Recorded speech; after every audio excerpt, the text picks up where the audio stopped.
hari akamina nagiye mbamo, Mhm. njya mu kamina njya nturamo makeya, icyo gihe ndabyibuka naturaga amafaranga 1000 buri cyumweru. Mm. 1000 rero kiragenda kikagera ku bihumbi, ndazamuka ngera ku bihumbi mirongo inani. Mhm. Ngeze ku bihumbi 80 nibwo nabatuye umuziki nyirizina, ndagenda njya gukora alubumu. Icyo gihe banciye 200, banciye 200, mbaye 80,000, mbaye 80,000 mbasigara n'iry'ibiri. Tubura akakubwira ngo Imana iguhaye imodoka, uri saa kintu utuye Rwasa na firiya no kugenda ku igare ntibishoboka, Imana iguhaye imodoka. N'icyo cyizere cyonyine umuntu yishifitiye gishobora gutuma atagera kuri ntuza, ndetse n'uhanuye ninde, ndetse cyangwa se uje gutubura ninde, uramubona ute? Bibiliya bavuga ngo tuzamenyera ku mbuto zabo. Noneho gutubura birashoboka ko umuntu atuburira abantu. Umuntu ushobora gutuburira abantu ashobora kuza akavuga ati Imana irambwiye ngo mumpe amafaranga, ati nawe nakubonye Imana yambwiye ngo ufite 50,000, urampa 10,000, kandi nta n'ijana ufite. Uwo muntu aba ataravangiwe. Yewe yaravangiwe. Ibimenyetso rero bihita bigaragarira aho ngaho.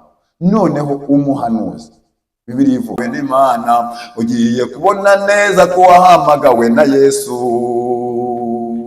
Ese umwana w'Imana avugana n'uwitwa Zakayo, aramubwira ati yewe Zakayo we, ururuka uyu munsi nanjye ndarari wawe. Abafarisayo ndetse n'abanditsi batangira guca imanza bavuga ngo riko bishoboka bite, ariko reka nkubwire yewe Zakayo we, bagiye kubona neza ko wahamagawe na Yesu, bagiye kubona neza ko wahamagawe na Yesu.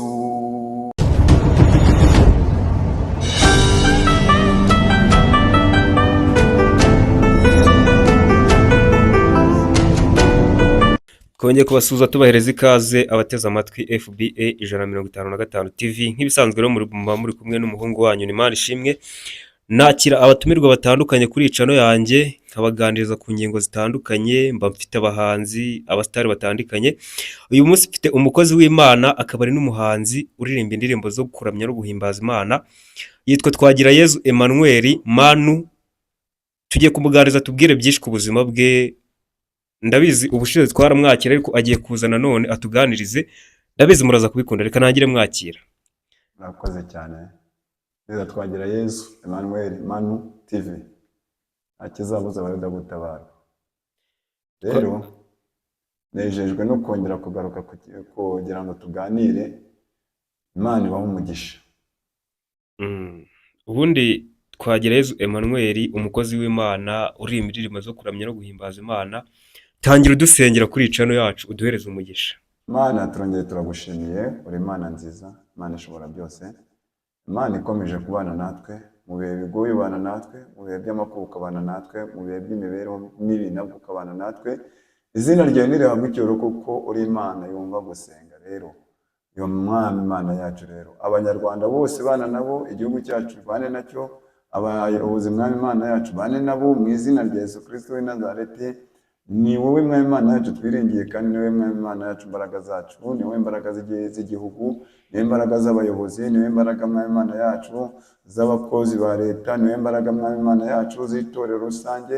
Izina ryawe nirihabwe icyubahiro kuko uri kumwe natwe. Urakoze rero, komeza uturinde, urinde imiryango yacu, urinde ingo zacu, urinde mwami Imana yacu ivugabutumwa wadushyizemo, kandi mwami Imana yacu dushoboze muri uru rugendo rujya mu ijoro. Urakoze rero mwami Imana yacu, komeza wamamare mu izina rya Yesu Kristo w'i Nazareti.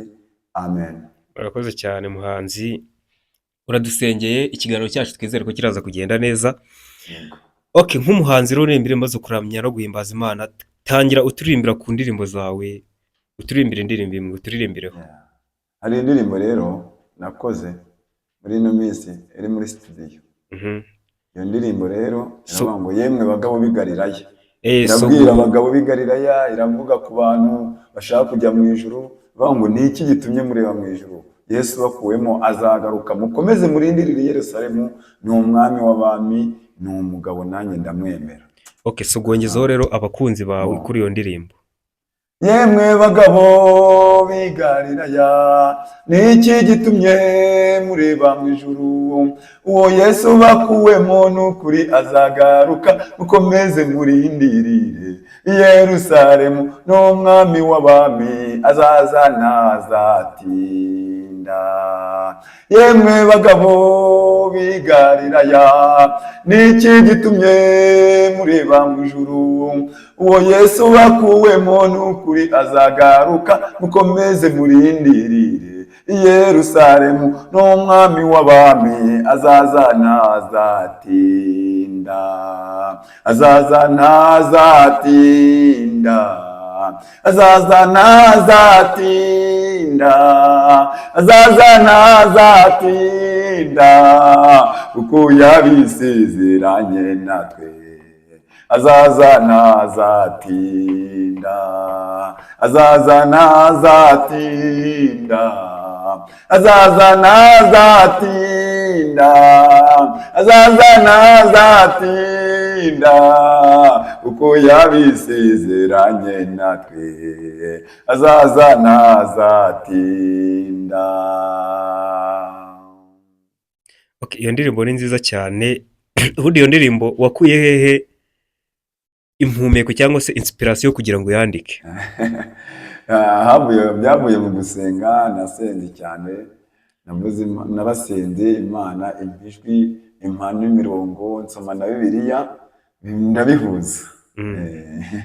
Indirimbo ni nziza cyane. Okay, tangira bwira ba channel yawe ahantu wasanga icyo gihangano, kuko ndi kumva kizafasha abantu benshi.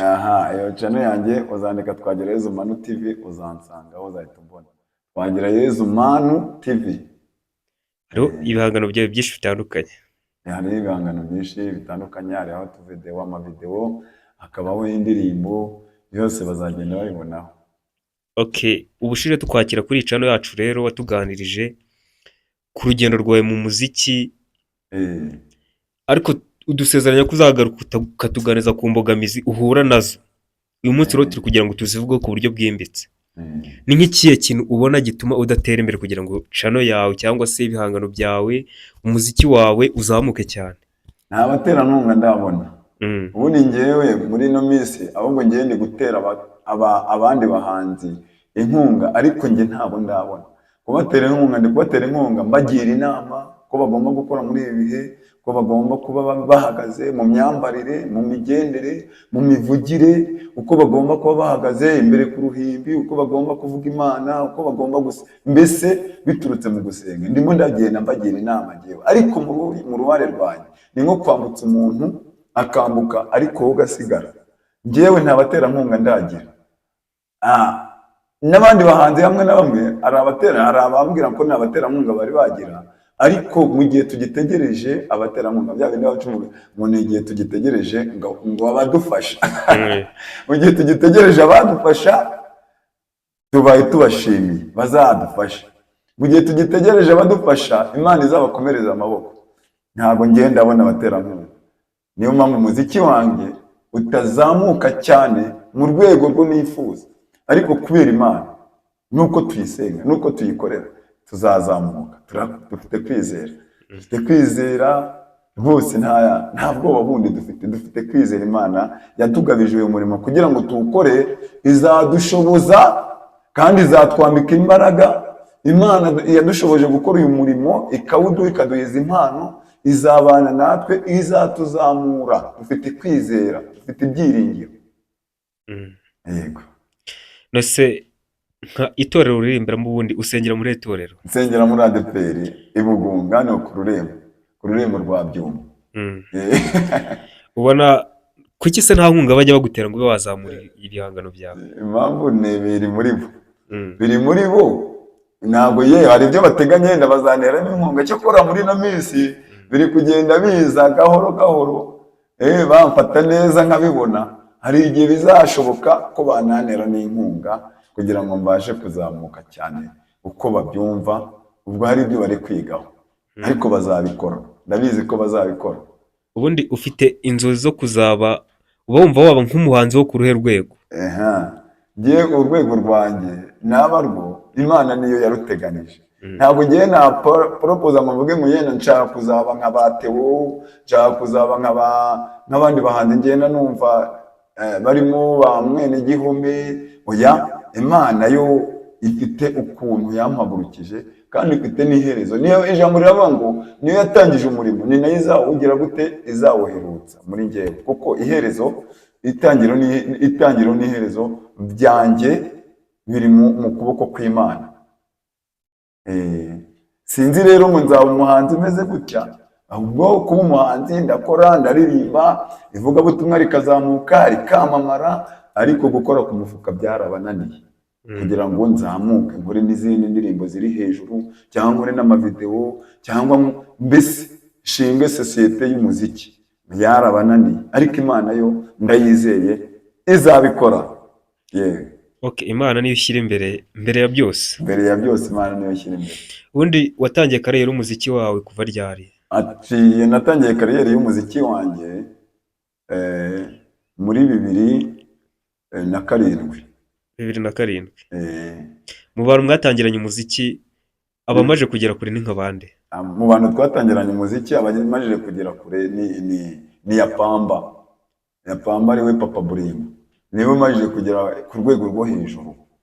Ari twamwitaga Hakizimana Jean Baptiste, akasirino cyangwa se izina ry'abantu bagiye bamwise ya Pamba, ariko mu irangaminara y'irangamuntu handitsemo Jean Baptiste Hakizimana. Ubu niwe yarazamutse, yageze muri Kigali, azimajije gukora utuntu twishi rwose, yarazamutse, nta nubwo bafite mu muziki, aracyakomeye. Natwe rero ndasa n'uri inyuma ye mwegereye nk'umuntu wazamutse. Undi twari turi kumwe yitwaga Donati, we Imana yaramucyuye, yaratashye. Donati yaratashye, yatanye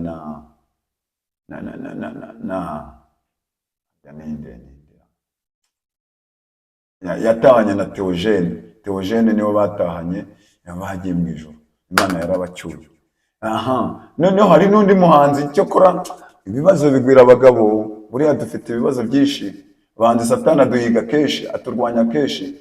Hari n'undi muhanzi nanone twakundaga kugendana witwaga Eliya.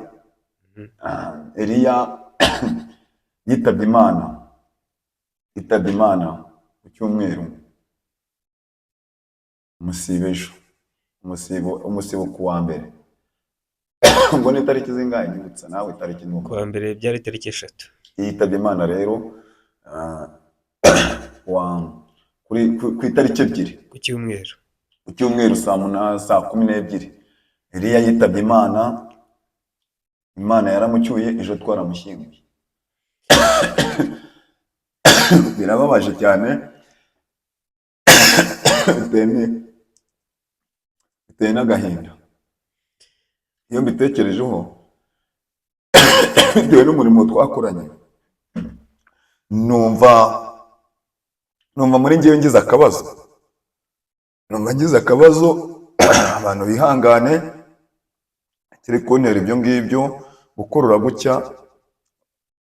Nuko mba ntekereje uburyo ki twakoranye umurimo, uburyo ki twazamuranye, urwego yaramajije kugeramo nawe rwari rwiza. Yari umunyamasengesho, yavugaga Imana neza. Imana yamwakiye mu bayo. Ariko nshimiye cyane abahanzi twari turi kumwe ejo b'i Nyagatare. Twari turi kumwe n'umuhanzi witwa Betty, nawe muzamubona ku rubuga, mwandike Betty TV muzamubonaho. Twari turi kumwe, twavuze Imana, twarasenze, twakoreye Imana umunsi w'ejo aho ngaho muri urwo rupfu rw'uwo mugenzi wacu witwa Eliya.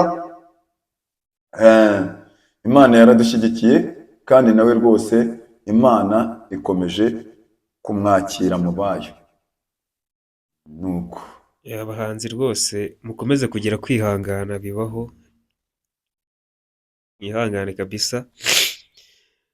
Okay, rero reka dukomeze tuganire. Ako kari agaciyemo, mwagize ibyago birumvikana. Umuziki wawe rero ukomeza kugenda ukora. Ubundi watangiye uririmbira mu makorari cyangwa se ni inspiration yaje? Natangiye ndirimbira mu makorari. Natangire muri ADPR bitewe n'uburyo nari meze nka mayibobo, yanga kunyakira icyo gihe. mpita mva muri ADPR mpita njya muri ADPR iranyakira, imajije kunyakira ndakomera, nyobora korali yaho yitwaga Abagenzi. Nashinze korali ngewe nashinze korali yitwaga Abagenzi, kandi twakundaga gusenga. Ari umumama witwaga Mama Samuel yigeze atwigisha amagambo akomeye, akatubwira ngo yemwe Bagalatiya b'abapfapfa mwe, ninde wabaroze? Mwatangije iby'umwuka none mubirukije iby'umubiri. Bikaduha imbaraga zo kwihana no gukizwa. Byaduhaga imbaraga zo kwihana no gukizwa. Tangira tuzamuka dukora amasengesho y'iminsi 3, 4, 5. Nari n'igihe twatwanda dukora amasengesho y'iminsi 3. Korali nayoboraga yitwaga Abagenzi. Tuzamura itorero ryaho rya ADPR kugeza ku rwego ngejejemo imyaka 18. Ngejeje mu myaka 18 urumva nari ntangiye kugira imbaraga za gisore, mbese ntangira gupanga umushinga wo kugira icyo nzimarira majije kuba umugabo. Navuye inaha mpita nigira gukora Nyagatare, nakoreye Ingarama ahantu bita mu kigo cya Kobanga, nakozeyo muri Kiyede. Majije gukora Kiyede, mvuyeyo mpita ngaruka muri ADPR. Ngarutse muri ADPR nibwo nahise ntekereza mva muri ADPR mpita ngaruka muri ADPR. Icyo gihe mva muri ADPR hari umuhungu mugenzi wanjye wari umusore witwaga Imana Bonaventure. Icyo gihe yitabye Imana arozwe n'abantu, ariko tutamajije kumenya abari bo bamuroze. Nanjye ubwo buroze naburiyeho rero, Imana irandukora none ndiho. Haleluya, Imana ishimwe. Reka nyivuge ni mu gihe, reka tujye twamamaza ineza y'Imana ni mu gihe. Iyo umuntu ageze acecekerwa nawe akivuga Imana, ariko iyo akiriho agomba gushima Imana, niko Bibiliya inavuga rwose. Nuko nibwo rero naje muri ADPR, siga korali yitwaga Abagenzi, n'ubiracyahari muri ADPR. Bayihinduriye izina yitwa Abakerubi. Ubu bayihinduriye izina ubu yitwa Abakerubi muri ADPR hano Ibyumba mu mujyi ku Ruyaga. Ku Ruyaga, ugeze ku Ruyaga neza mu isantere hari urusengero ubona hakurya. Ruriya rusengero narusengeyemo cyane. Rwari ari agasengero kari inyuma gatoya twagasengeragamo, none bubatse urusengero runini. Cyo kore nabwo nagenda mbasura mbafasha bitewe n'umuhamagaro naho Imana imajije kubugeza. Nuko rero nibwo navaje umwanzuro nza muri ADPR bitewe n'iyo nkubiri yari imajije kuhagera. Nitanza muri ADPR nza muri korali yitwaga Abashaka Ijuru. Abashaka Ijuru nawe turakorana umurimo w'Imana, ni nawo nabadukiye mu guhanga indirimbo zanjye ku giti cyanjye. Ntangira kwigisha korali, ariko nabwo kugira ngo nigishe korali byaturutse mu manuka nagize ngunzwe n'igare ahantu bita ku Ruyaga. Nagiye muri shoke maramo iminsi 3. Mvuye muri shoke ntangira guhimba indirimbo ngiye abamana atari wowe simba nyiriwo kuko manari bagiranye ubutunzi cyangwa se amafaranga nibyo abashaga gukiza ubugingo bwanjye. Yesu ufite imbaraga zitarondoreka habe na gato. Abayuda b'Abafarisayo babyibajijeho birabayobera, kandi na n'ubu nuko. Natangira ndaririmba, natangira impano zirazamuka, nawe natangire kuririmba. Nigisha korali Abashaka Ijuru, bigisha indirimbo. Harimo indirimbo naririmbye nabigishije yitwa ngo umunyabwenge yubatse inzu ku rutare, imvura iragwa maze imivu iratemba. Umupfapfa yubaka inzu ku musenyi, imvura iragwa mazi iramutembana. Ubaka muri Yesu ufite inyungu ntabwo uzatembanwa. Umusare ni Yesu nawe umuraba wabuhorera cyane, ntabwo uzatembanwa. Yesu nasinziye. Iyo ndirimbo rero nayo nayigishije korali Abashaka Ijuru, nubwo itakiriho, ariko ibyo nakoreyeyo, ibyo indirimbo nagiye mbigisha ntabwo bazibagiwe. Ubu basigaye baririmba muri korali Rabagirana. ahise babahindura muri korali Rabagirana. Umuhamagaro wanjye rero ukomereza aho ngaho, ndazamuka korali Rabagirana nayo nayiririmbyemo, nyiririmbamo igihe gitoya kubera umuhamagaro n'Imana uko yampamagaraga kuyikorera, nasanga bifite fresh cyane, biri kuntwara imbaraga nyinshi cyane bitewe n'uko nta n'ubushobozi nari mfite bwo kuzamurwa n'amakorali cyangwa se n'itorero. Njye narariye nkimara njya mu masitudiyo nkora indirimbo zanjye, harimo nta kizabuza abayuda gutabarwa, nayo muzagenda muyibona kuri YouTube, muzayibona ivuga ngo kandi nta kizabuza abayuda gutabarwa, muzayumva harimo amagambo ameze gutyo. Ndazamuka nkora indirimbo nyinshi kugeza aho ngeze ku ndirimbo 26 ubu ngubu, bitewe na ya ndirimbo nahoze mbaririmbira nashyize muri studio, nayo nayibaze mu ndirimbo ziri gusohoka, nayo imeze nkaho yasohotse, ndi kubura amafaranga make yo kwishyura ikarangira, ariko yarasohotse niko nabyita. Uko ni ko urugero rwawe rw'umuziki rwagenze kugeza uyu munsi, kugeza na n'ubu. Okay, katugaruke ku buzima busanzwe. Yes. Urimo urambwira ku rugero rwawe rw'umuziki, hari ahantu wavuze ngo wavuye ku myaka 18 wavuye hano Ibyumba werekeza i Nyagatare gukora ikiyede. Icyo gihe ubuzima bwari bumeze bute? Icyo gihe imbaraga ntazo nari mfite, nta buzima nyine narandagara wuni, nari hasi cyane. Imiryango yacu nta gisunika yari ifite, yari ikennye. Navuye rero mu rugo gutyo, njya guhiga, nshakisha ubuzima bw'ukuntu ngomba kubaho, ndi kubaka ubuzima, mbese kubaka icyo bita ubuzima no kubaka ejo wanjye ejo hazaza.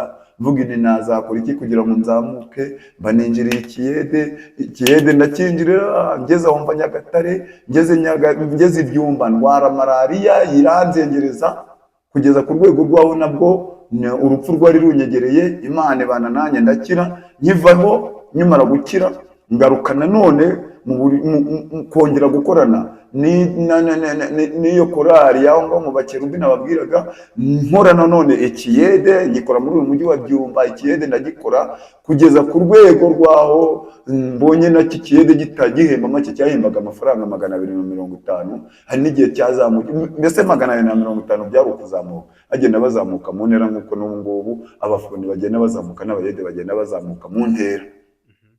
Icyo gihe rero twakoreraga amafaranga 250, bivuye aho ngaho ndazamuka ngera ku mafaranga 450, birazamuka bigeze hejuru ku rwego rwo hejuru bigera ku mafaranga 650. Umufundi yakoreraga amafaranga rero icyabiri icyo gihe, bita niga igifundi, muri igifundi kuko buriya nari umuyede, ariko unashishoza nkavuga nti reka shakisha uburyo iki n'izindi mbaraga zazaboneka mbumufundi.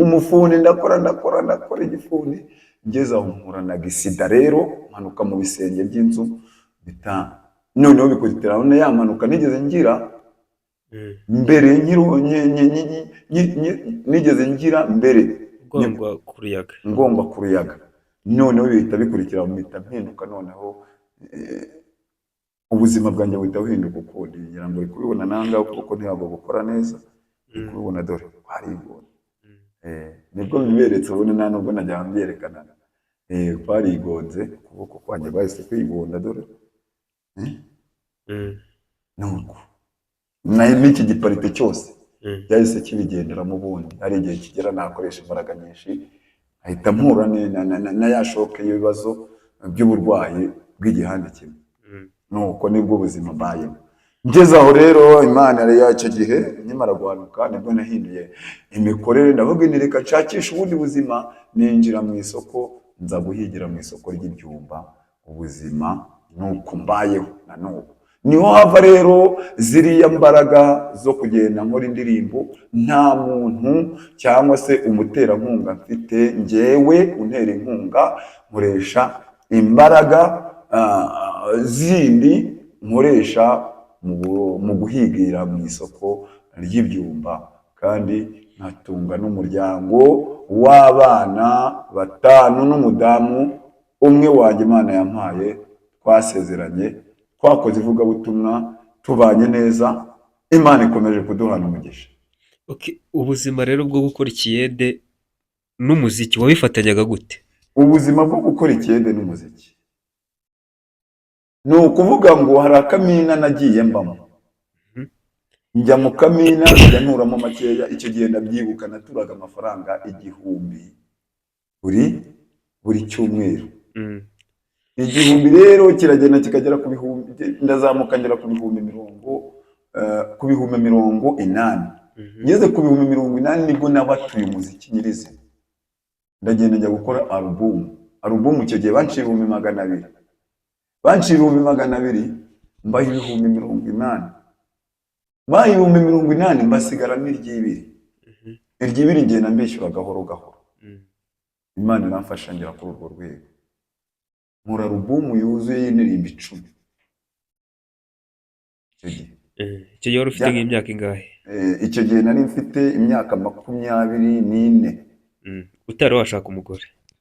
Icyo gihe nashatse ubundi mfite imyaka 23. Urwo rugendo rero rw'umuziki neza narwinjiyemo mfite imyaka 24. Numva nawe twari tugereje tumaze kubyara umwana wa mbere. Ubuzima bwarantandamije man, buranzunguza, gutunga kuba mfite umugore nta gisunika, nta bantu bandi inyuma, nta imiryango nayo mbona ikennye. Mbese mbaho muri ubwo buzima mfundikanya, narapfundikanyije yewe man, Imana yakomeje kubana nanjye, izananyishyure, izanyura amahoro, ariko twaragerageje. Yego. Urangije ushaka umugore, ubuzima rero bwo kubaho ufite umuryango, uri n'umuhanzi, ubona mu muryango wawe bigenda bite kugira ngo ube uri umuhanzi? Umugore wese ubona bishyigikira? Umugore wanjye arabishyigikiye cyane. Ntabwo agomba kubishyigikira kuko nibwo buzima, nizo mbaraga zacu, n'imibereho. Ni ibintu bitazarangira kuri rimwe. Nshobora no kuzataha Imana ikanyura, ariko bagasigara bumva ibihangano byanjye, bagasigara babikurikirana. Nubwo ubu naho turi bazabikurikirana. Imana ishimwe cyane. Imana ihimbazwe cyane. Mu bana bawe rero ubona harimo abafite impano zo kuririmba? Barimo. Harimo wundi witwa Olimba, umwe twigeze kuzana hano, arahari. Hari n'akaririmbo yahimbye, akaririmbye ngira ngo urakibuka. Ndetse n'indirimbo nakoze muri ino minsi twayijyanyemo, nawe afitemo amajwi yakoze yaririmbyeho. Niyo Anthony hahandi wumvisha avuga ngo yemwe bagabo bigarira yandikiye tumye muri mu ijuru, Yesu bakuye maze agaruka mukomeze murende. Noneho yatumye hano bavuga ngo azaza ntazatinda, uzumva karibike mwana, uzakumva ari hano yaririmbye ngo azaza ntazatinda, azaza ntazatinda. Ukarefureka nyuma rero harimo akarefureka avuga ngo, umvise avuga ngo n'umugabo nanjye ndamwemera, n'umugabo nanjye ndamwemera, Yesu mwami n'umugabo nanjye ndamwemera. Muzabyumvamo rwose, bazakurikirana channel yanjye muri iyi minsi, iyo ndirimbo muzayisangaho. Yes. Indirimbo ubiri muri studio iri gutunganywa? Iri gutunganywa. Ngewe ubundi ntabwo iyo muzi indirimbo ntabwo mpita nyikuramo, ntabwo mpita nyikura muri studio, ndayireka ikabandi igahora neza, ikaryoheramo, n'umuproducer akayinyuramo neza, akayireba neza ibyo agiye gusohora. Nk'umuhanzi umaze gukora indirimbo 25, ntabwo wapfa kunkorera indirimbo upfuye kubaho. Indirimbo ifite amavuta, ni indirimbo y'umwimerere, ni indirimbo ifite ifite ikidiho, ikinimba, umuziki. Ubwo ujya ugira inzozi cyangwa se ibyiyumvo byo kuba wajya gukora umuziki wawe muri Kigali? Cyane. Muri Kigali nakoreye indirimbo, ubundi indirimbo nyinshi niho nazikoreye, ariko ubu twageze amahirwe tubone naha Ibyumba, umuproducer akora munsi ya ADEPR. Bazaze kuri ADEPR abantu bashaka gukora umuziki babaririze umuntu ukora ufite studio iruhande rwa ADEPR, bazamubaha cyangwa se reka mbaye na nomero yanjye kuri telefone bazampamagare bambaze nzajya mbarangira 078 54 600 reka nonye nsubiremo 078 54 600 ina rero igicumbi hari uwo producer ukora umuziki rwose akawukora neza yamuriye n'indirimbo yitwa Karamanutse ngira ngo warayumvishije indirimbo yitwa Karamanutse ifite amavuta we ifite amavuta mu rusengero yari yonyiririmbye numva abantu bose bahita bajya mu mwuka barahanura akumva imibereye irakomeje mu bahanzi rero baririmba gospel mu gihugu cy'u Rwanda ninde muhanzi wumva ushaka kuzahura nawe? Se oze navuga muki hari Israel Mbonyi twarahuye Theo bose babireba we ni munwanyi wanjye burundu mwene Gihome nawe ni patana rugi ubuse abandi koko ndangira abandi yenda bari kuzamuka numve niba ngewe hari abandi Betty we umuhande wacu ukiri hasi akanajije gukora indirimbo 5 we turahurana nanjye mbabwira nti ririmba gutyo se abandi ni bandi bo bita ba Adrien Misigaro abo bita ba Patient Bizimana Patient Bizimana akorera ni umuhanzi uririmbira muri Kigali nawe afite umuziki uteye imbere muri itorero Rugora muri ADPR ni mu ADPR buriya ndaza kumuhiga nawe tuzabonana nandira hari n'undi muhanzi uririmba ngo iki yaririmba ngo iki noneho nanuza na Donati yarapfuye ariko twarahoranaga ahubwo ya Pamba nawe turahorana umvise ahubwo Silas mwana Silas nawe maze iminsi namwumva ariko Silas nawe ndamukunda twagiye dukorana keshi abantu hafi ya bose wumva baririmba gospel tugenda duhura sinzi rero acyokora ubwo Pasi ariya ni Pasi ya Bizimana niwe ngiye kuzashakisha uburyo kimpura nawe ngiye kubaka urubuga rw'abahanzi ako kandi kukumva ngiye kubaka urubuga noneho rw'abahanzi tujye duhura tunasenge tujye tunaganire ibintu bizamura umuziki tunashyigikirane tunafashanye noneho tuzarebe iterambere rizaza ngogira amagambo make uvuga kuri Israel Mbonyi ni umuhanzi ubona gute? Israel Mbonyi rero ni umuhanzi mwiza aririmba indirimbo zihimbaza Imana ndetse ni umuhanzi ukunzwe hanze y'igihugu cy'u Rwanda no mu Rwanda baramukunda pe.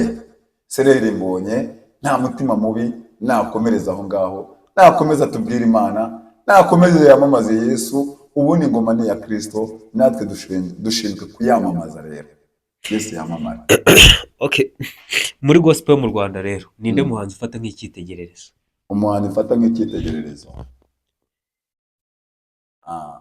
ni benshi. Oya urambwira umwe uvuga ati uyu nguyu niwe muhanzi mbona muri iyi gospel yo mu Rwanda.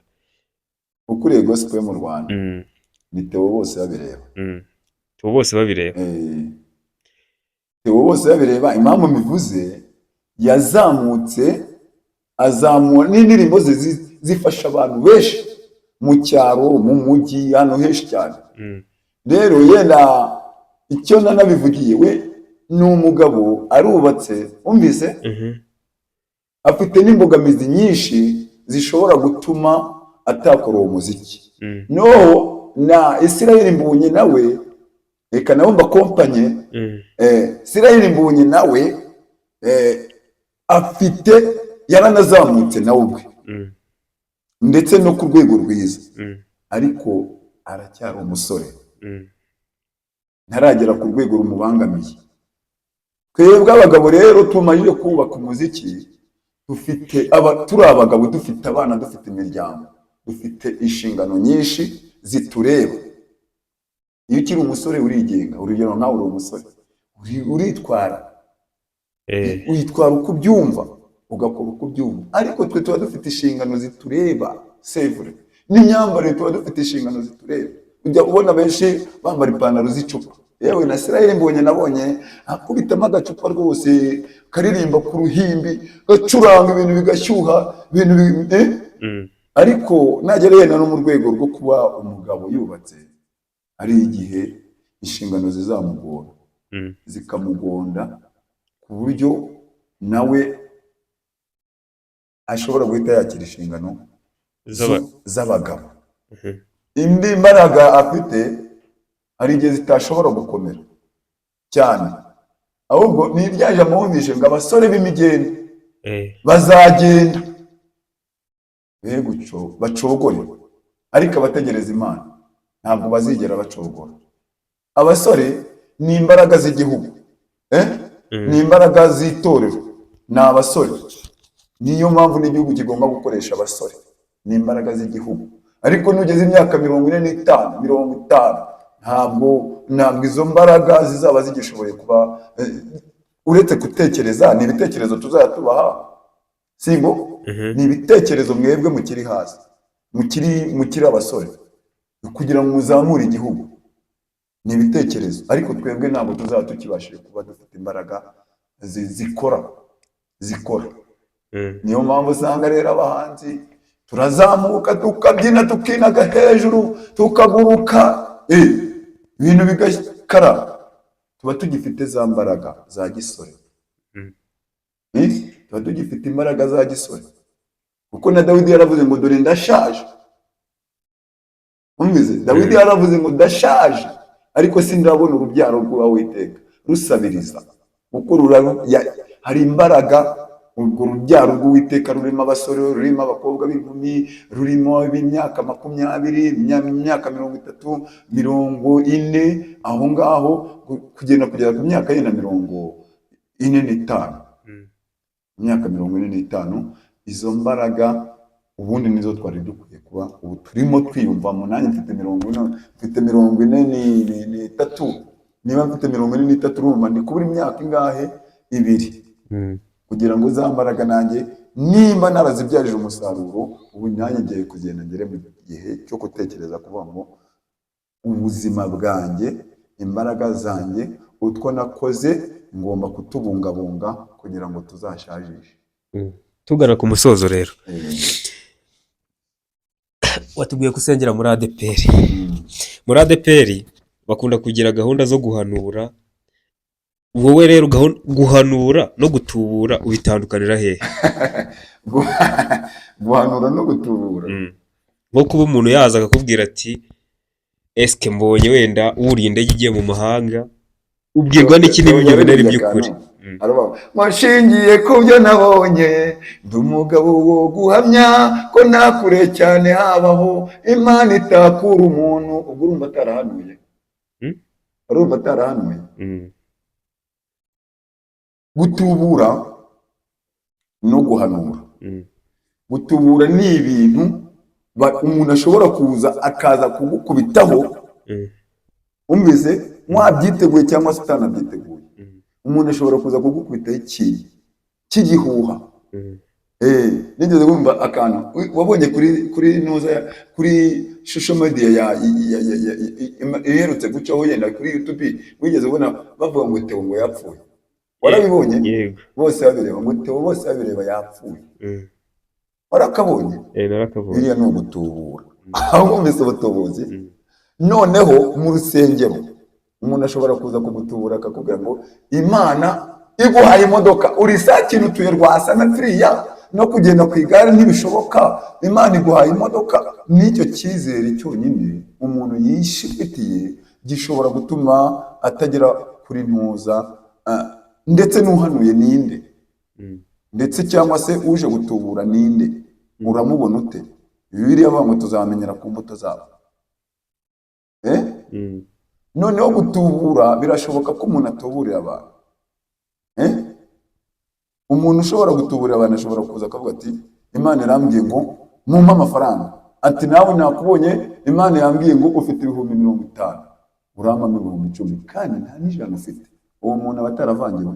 Yewe yaravangiwe. Ibimenyetso rero bihita bigaragarira aho ngaho. Noneho umuhanuzi, Bibiliya ivuga ahanurira mu ijambo ry'Imana. Ubu twebwe turabahanuza.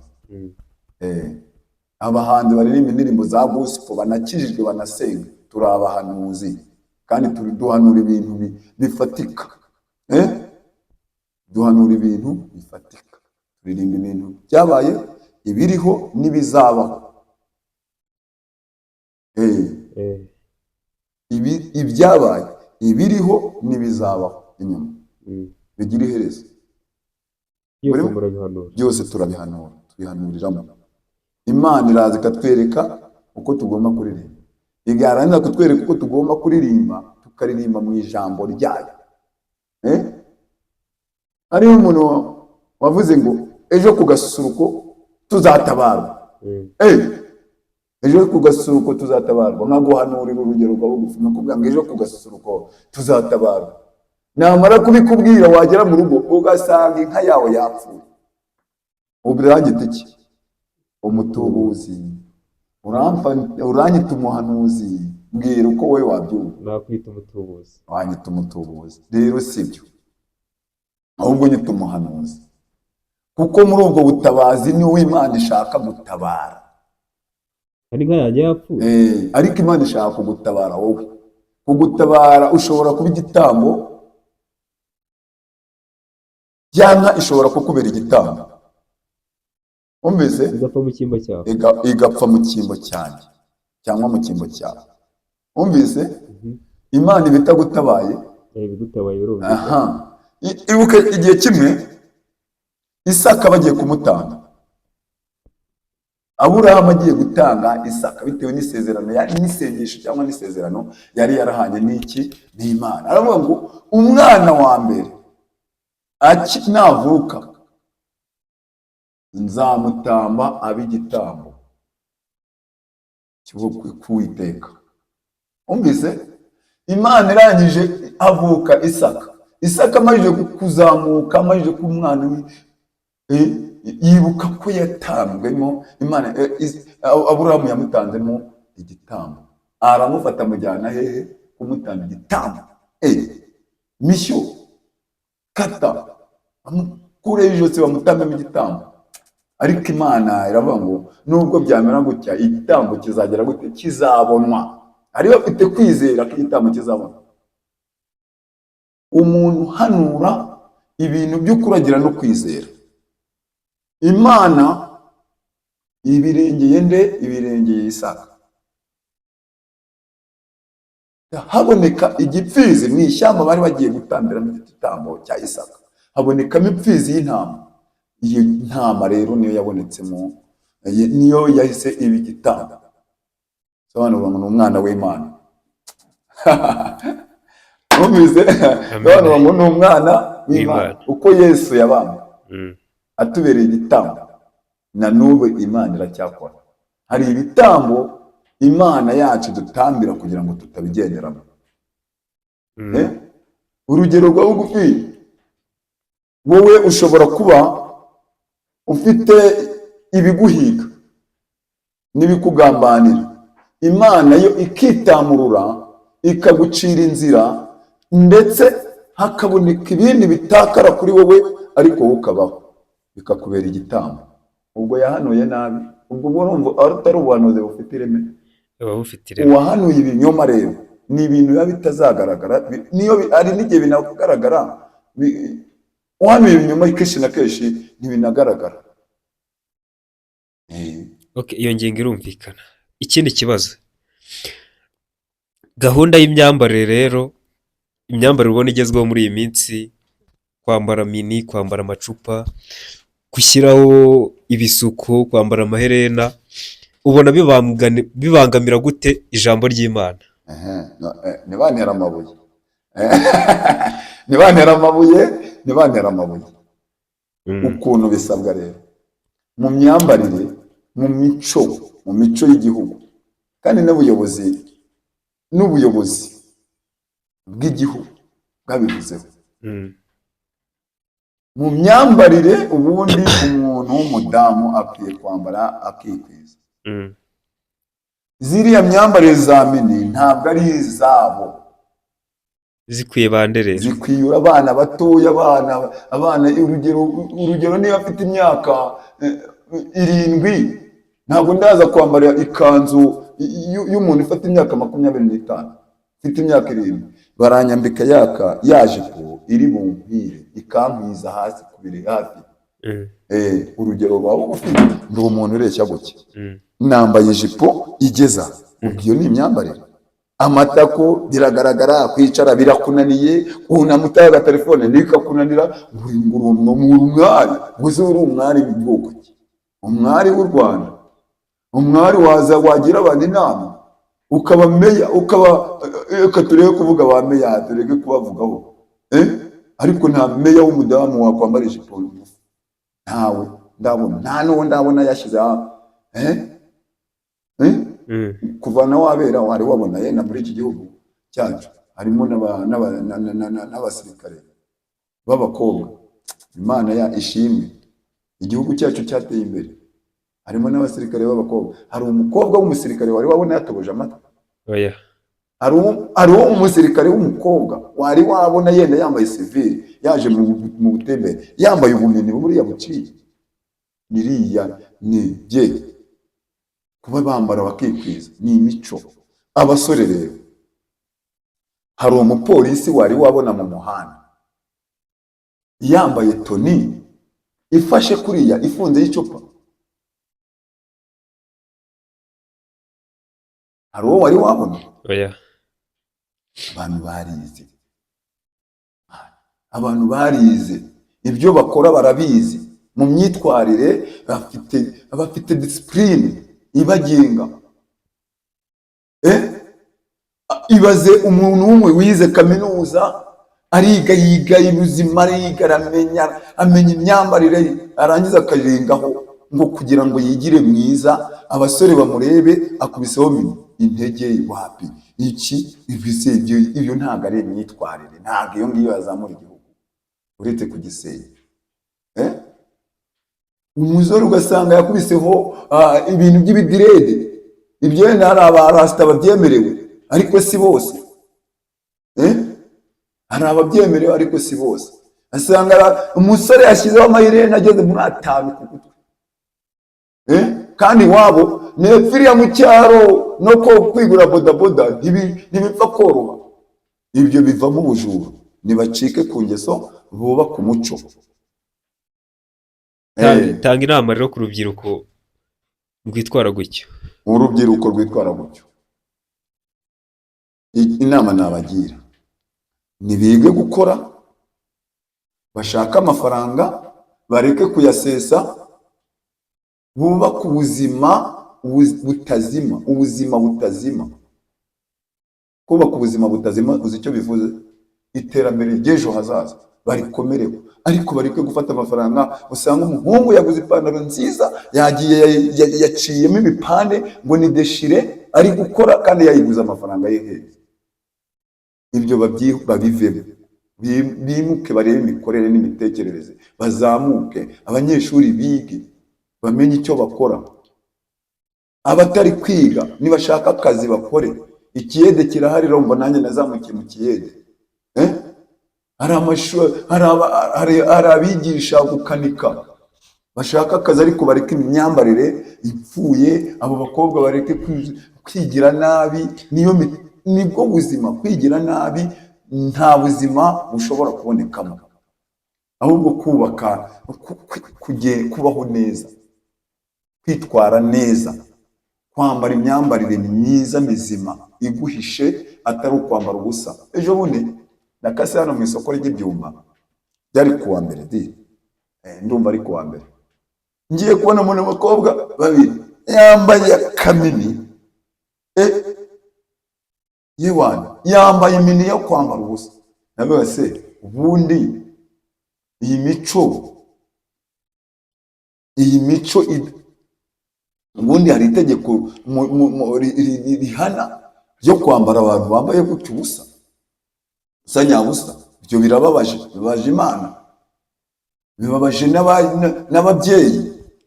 Rero nk'umwanzuro rero ngewe nk'abanyarwanda bumva bakurikiye iki kiganiro tugiranye, nibahindure abitwara nabi, nibahindure imyitwarire, bitware neza, bubake igihugu cy'u Rwanda, twubake igihugu, dufashe abayobozi kubaka igihugu, tugishyigikire. Ntabwo uzajya gushyigikira rero kuvuga ngo waje wambaye mini y'ubusa, wambaye ubusa ngo uje gushyigikira abanyarwanda. Wabashyigikira ute? Washyigikira abanyeshuri ute? Uri mwarimu wambaye mini y'ubusa busa, wabigisha iki? Ntacyo.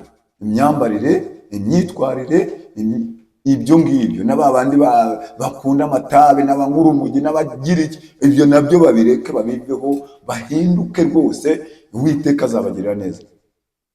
Hari ijambo ryanejeje rivuga ngo maze abantu banjye bitiriwe izina ryanjye nibicisha bugufi, abaturage nibicisha bugufi, abo bambara izo jipo nibicisha bugufi, bakemera guca bugufi, bakambara ibintu bibabereye bibakwiriye, bakaba abantu b'abanyagihugu, bakaba abaturage b'abanyarwanda bafite umuco, nibicisha bugufi maze bagahinduka rwose, bagasenga, bagashaka mu maso h'Uwiteka, izabumva iri mu gihugu cyo mu ijuru, maze bakirize igihugu, ibakirize imiryango, babone kurama, babone no kubaho. Naho ubundi nibateguma kwitwara gutya, bakitwara nabi, bakaguma kwitwara nabi, bazabona Imana nabo.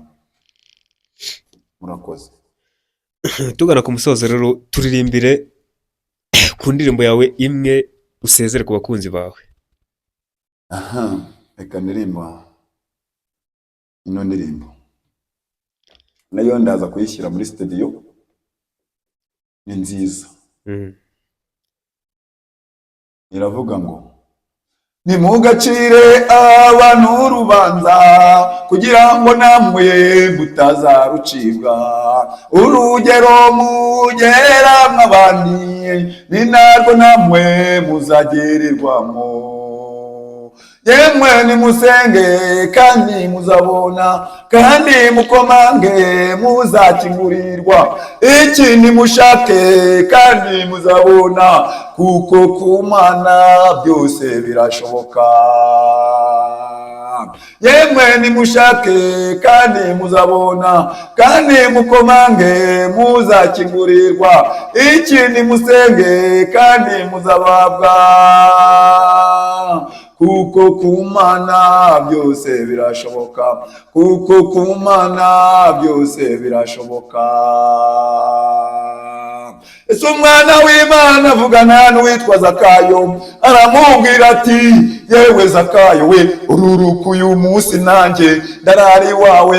Abafarisayo ndetse n'abanditsi batangira guca imanza bavuga ngo bishoboka bite, ariko reka nkubwire yewe mukobwa we, ugiye kubona neza ko wahamagawe n'Imana, ugiye kubona neza ko wahamagawe na Yesu. Ese umwana w'Imana avugana n'uwitwa Zakayo, aramubwira ati yewe Zakayo we, ururuka uyu munsi nanjye ndarari wawe. Abafarisayo ndetse n'abanditsi batangira guca imanza bavuga ngo ariko bishoboka bite, ariko reka nkubwire yewe Zakayo we, bagiye kubona neza ko wahamagawe na Yesu, bagiye kubona neza ko wahamagawe na Yesu. Okay, turagushimiye cyane kuba witabira ubutumire bwacu. Imana ibahe umugisha. Wasoza dusengera rero kugira ngo iki kiganiro cyacu gihabwe umugisha. Uri umuntu w'intwari, zikoremo pe. Uri umuntu w'intwari, zikoremo. Imana ikwagure, yagure cano yawe, yagure iki kiganiro tugiranye. Imana ikwagure kandi guteze n'intera. Musabiye umugisha mu izina rya Yesu. Urakoze cyane. Mana turongeye turagushimiye. Tugushimiye ku kiganiro tugiranye n'abanyarwanda n'abadukurikiye kuri social media. Turagushimiye mwami, izina ryawe nirihabwe icyubahiro. Tugushimiye yuko ukomeje kudushyigikira, tugushimiye ko ukomeje kuyobora igihugu cy'u Rwanda, tugushimiye ko warinze abayobozi b'igihugu cy'u Rwanda, tugushimiye ko warinze mwami Imana yacu abaturage b'igihugu cy'u Rwanda, tugushimiye ko kitugose twebwe abari muri iki gihugu cy'u Rwanda. Uracyatugose uri Imana, uracyatugose. Iyo abatari wakarinda umudugudu abarinzi bababera amaso gusa, ariko uracyatugose. Iyo abatari wakubatse abubatse nabo baba bubakira ubusa, ariko uracyatugose uri Imana. Komeza utwubake rero, komeza wubake igihugu cy'u Rwanda, komeza wubake abaturage b'u Rwanda. Mwami Imana yacu, abatavuga Imana bose bajye baceceka, tuvuga Imana. izina rye nirihabwa icyubahiro, reka tujye tukuvugura Imana. Izina rye nirihabwa icyubahiro, reka tujye tukuvugura Imana. Haleluya. Abanyarwanda bakuvuge kuko uri Imana iturinze, amatorero bakuvuge kuko uri Imana iturinze, abakobwa bakuvuge kuko uri Imana ibarinze, Mwami Imana yacu. Kandi imyitwarire yabo mibi, imyitwarire mibi yose ntikagaragare mu izina rya Yesu Kristo, nikurweho Mwami Imana yacu. Bahinduke rwose, baba abantu bawe, bubakwe nawe, baba amabuye mazima afatika mu gihugu cy'u Rwanda, mu izina rya Yesu Kristo. Urakoze, ntaba ari twe, izina rye rishyirwe hejuru. Amen. Amen. Turagushimiye cyane, n'ubutaha uzagaruke. Sawa, murakoze.